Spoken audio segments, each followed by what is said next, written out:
জীবন চলার পথে হযরত আলী রাদিয়াল্লাহু আনহু এর কিছু বাণী সমূহ আজকের ভিডিওতে আমরা দেখব। দুনিয়ায় সবচাইতে কঠিন কাজ হচ্ছে নিজেকে সংশোধন করা, আর সবচাইতে সহজ কাজ হচ্ছে অন্যের সমালোচনা করা।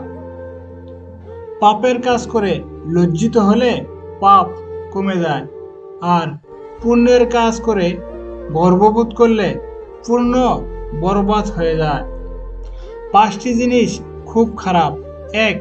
আলেমের খারাপ কাজ, 2. শাসকের লালসাবৃত্তি, 3. বৃদ্ধের জিনাকারিতা, 4. ধনীর কৃপণতা, 5.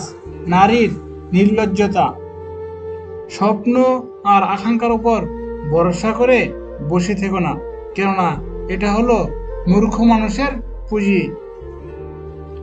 তুমি পানির মতো হতে চেষ্টা করো, যে নাকি নিজের পথ নিজেই তৈরি করে নেয়।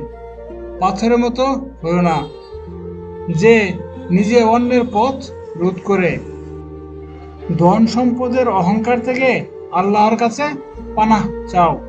এটা এমন একটা রূপ যা মানুষকে ধ্বংসের শেষ প্রান্তে পৌঁছে দেয়।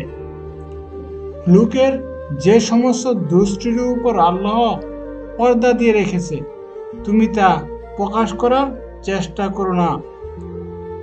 আপনার দ্বারা নেক কাজ সাধিত হলে আল্লাহ তাআলার প্রশংসা করুন, এবং যখন অসফল হবেন তার কাছে ক্ষমা প্রার্থনা করুন। সৎ কাজ অল্প বলে চিন্তা করো না, বরং অল্পটুকুই কবুল হওয়ার চিন্তা করো।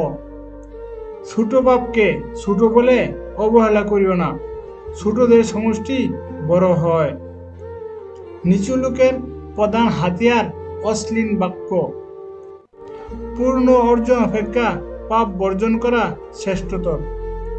মানুষের কিসের এত অহংকার, যার শুরু এক ফোঁটা রক্তবিন্দু দিয়ে আর শেষ হয় মৃত্তিকায়। বন্ধু করার মতো কোনো যোগ্য লোক না পাওয়া গেলেও অযোগ্যদের সাথে বন্ধুত্ব করতে যেও না। দ্রুত ক্ষমা করে দেওয়া সম্মান বয়ে আনে, আর দ্রুত প্রতিশোধ পরায়ণতা অসম্মান বয়ে আনে। দুনিয়ার প্রতি ভালোবাসা যত বেশি হবে, আল্লাহর প্রতি ততই কম হবে।